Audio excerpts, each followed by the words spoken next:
Okay, I think we're live, and welcome back to my channel. Today we're going to answer the question of what does the end of the the end of the foreclosure moratorium mean for the housing market? There is a certain anticipation that a lot of inventory is going to come flying into the housing market, and will that have a cooling effect on housing?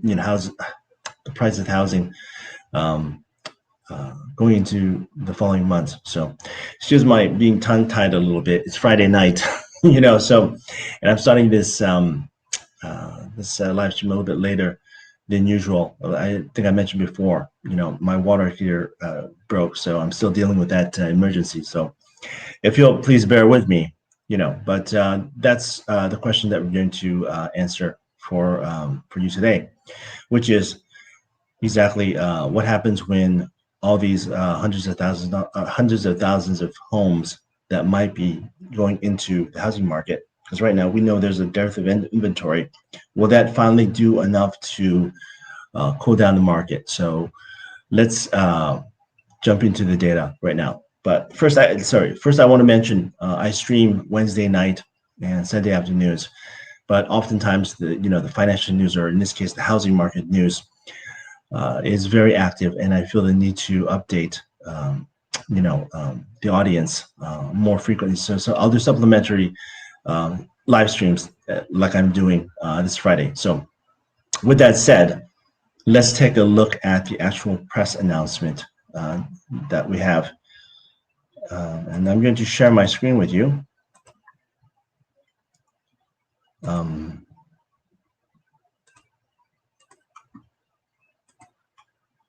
Right. So just to quickly go over the press release, it says the Federal Housing Finance Agency is announcing that that they've extended the moratoriums on single-family foreclosures and real estate-owned evictions until July 31st, 2021. The initial the date of the date that the moratorium was supposed to end was in June 30th. So you get an extra 30-day of stay. I don't know if that's really significant, but I suppose every little bit of time helps when you're in a difficult situation. So with that said, we really need to answer the question of exactly what this means. So the first thing that comes to mind when you talk about the moratorium coming to an end, and a lot of people who are perhaps in financial difficulties or in dire straits, or it's kind of hard to imagine. I doubt that they'd be underwater in terms of their mortgage because of house appreciation, but for whatever reason, they may be looking to sell their house to realize the gain that the increased equity that they've got in their homes to help them out in their financial situation. But that obviously means that more homes will be on the market. So the first thing that we need to do to analyze the situation is to look at the inventory situation. So let's take a quick look at that. Okay, so in this chart, by the way, first I want to give credit where credit is due. These charts, the data itself was assembled together by Altos Research, and I'm presenting them to you today because I looked over their work and I thought it was very well done.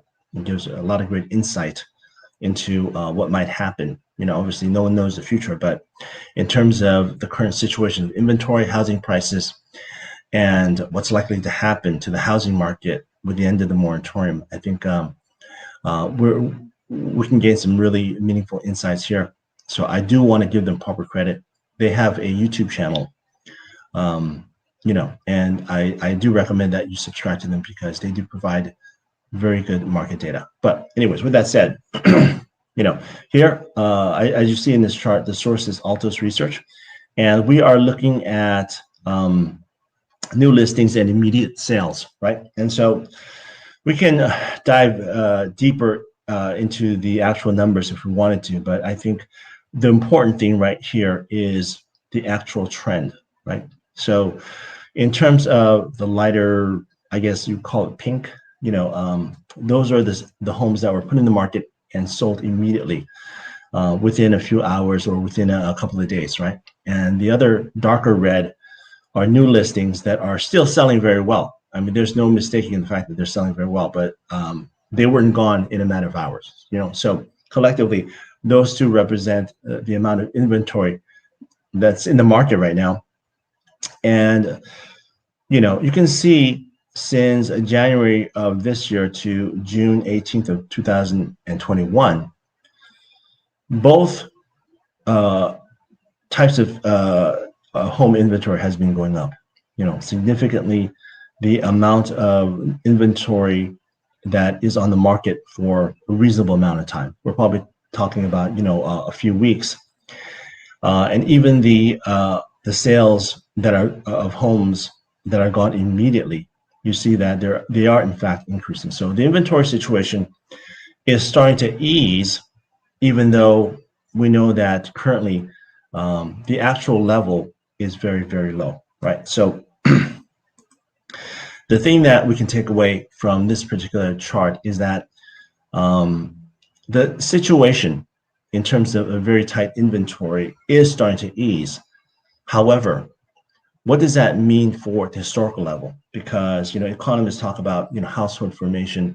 There are demographic trends that we talked about in the previous, housing market update, the live stream that I did, talking about, people moving to less, metropolitan areas, more urban, more suburban areas, because they're now able to work from home.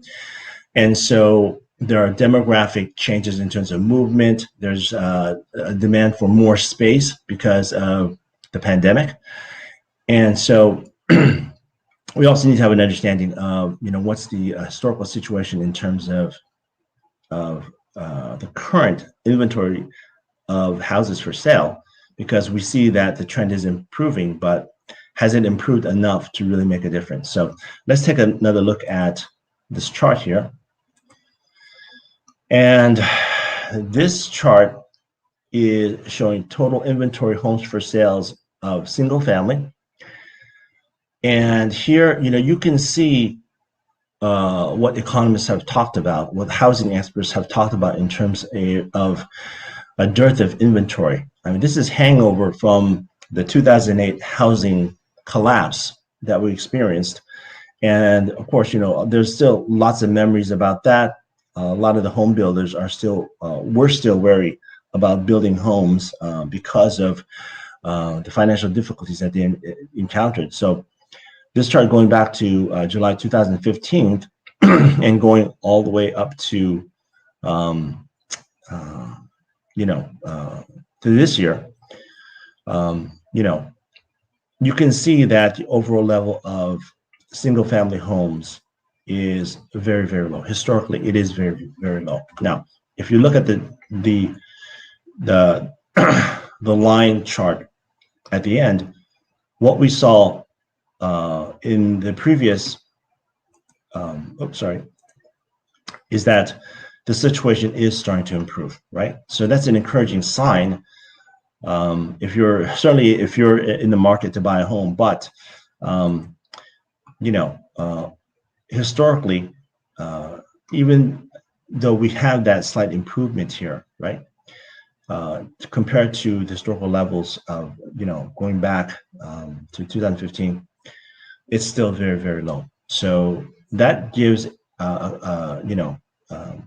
a clear reason as to why we're having such upward pressure on homes, especially in the aftermath of the pandemic, right? So, that pressure is still there. And the question is, will the end of the moratorium move enough homes into the market so that this level starts to approach, the historical norm, which is about, between 650 to 850,000 in the recent years, right? And so to get us a better handle of that, let's take a look at the price trends, right? In the previous the live stream that I did about the housing market, I talked about how affordability is a key index that is not really discussed right now in the media, right? Because yes, inventory could be very low. Yes, house appreciation is very good for a lot of people. But on the other hand, we have to understand that there's a limit to how much that people can pay. And so when you look at this, um, home list price trend, you'll see that there is a certain seasonality in terms of how the pricing moves. Now, overall, the trend has been upward, and this is the data that validates our impression that the housing market is still red hot, right? And this is broken down by median home price and median home price of new listings, and whether it's whether it's the existing home price or whether it's new listings, you can see that the overall trend continues to go up, right? And that's why we need to have some concerns about affordability. But moving on to the next chart. So when we look at the pricing data, right?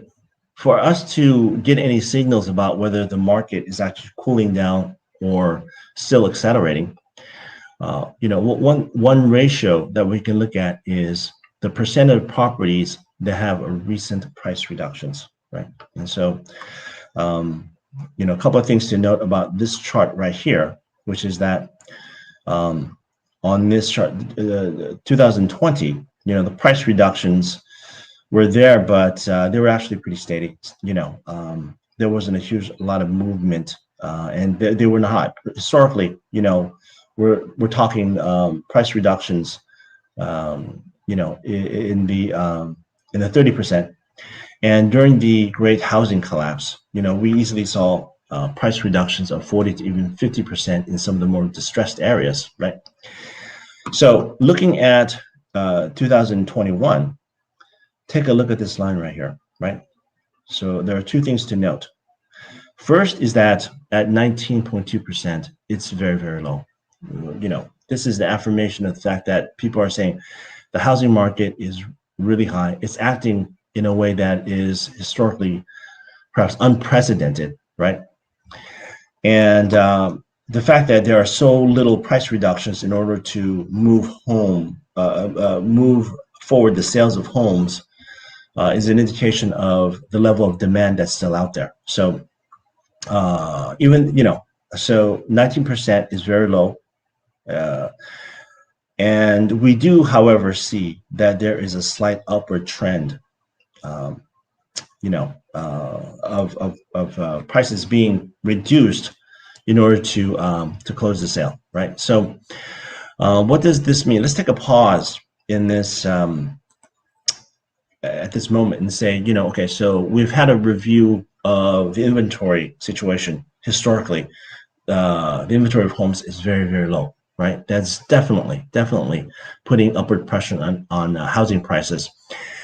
And that's why you're seeing all those headlines in the news saying, this is unprecedented, this is going to continue.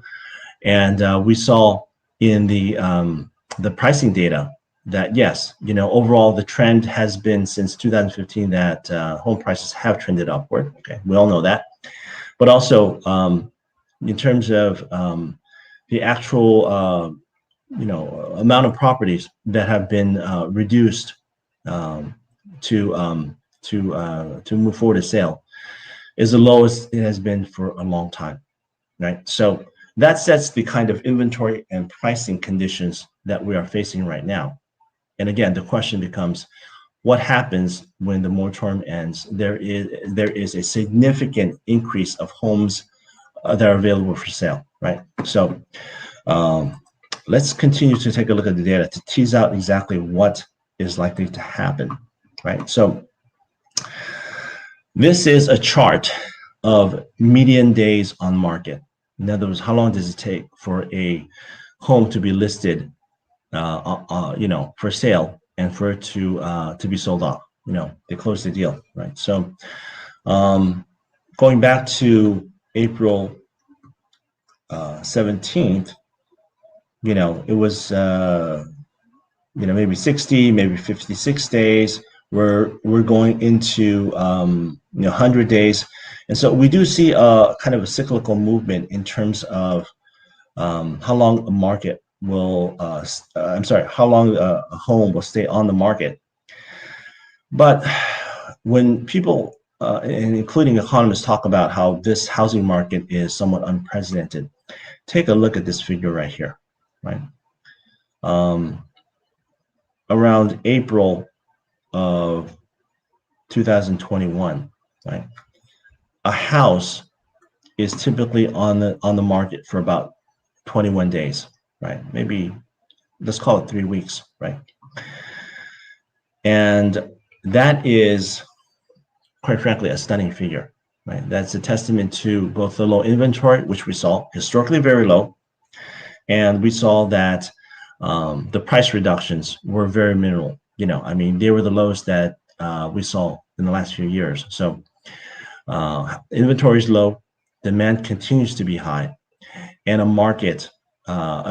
home is on the market for about 21 days. So I think based on that data, within that context, we can draw some conclusions about what happens with the moratorium, right? And there are two things that